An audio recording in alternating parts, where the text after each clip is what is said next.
There's a country in Europe that still flies the Soviet flag, has its own army, prints its own money, and technically doesn't exist. Transnistria. It has a president, a parliament, a military, police, a postal system, its own cell phone network. Every organ of a functioning state, recognized by exactly 0 countries on Earth.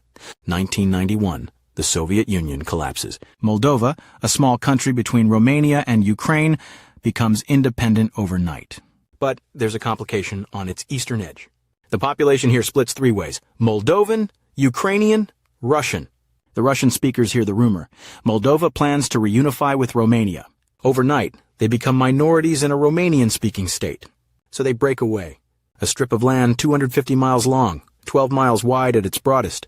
A sliver wedged between the Dniester River and the Ukrainian border. 1992. It turns violent. A short war. Hundreds dead. Russia brokers a ceasefire, sends in peacekeepers.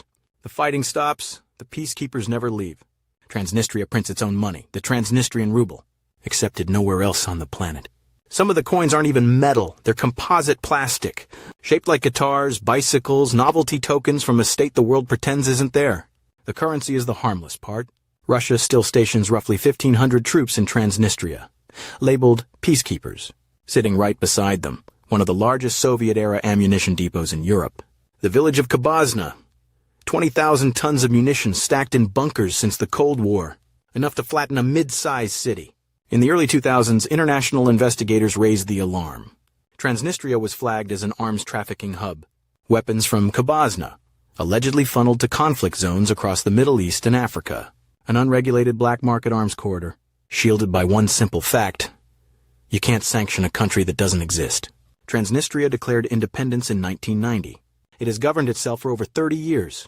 Not a single UN member state recognizes it. Not one. Not even Russia. The country that stations its troops there, the country that bankrolls the whole operation. Transnistria is what happens when a country breaks away and the rest of the world just pretends it didn't. If you like stories like these, please like and subscribe.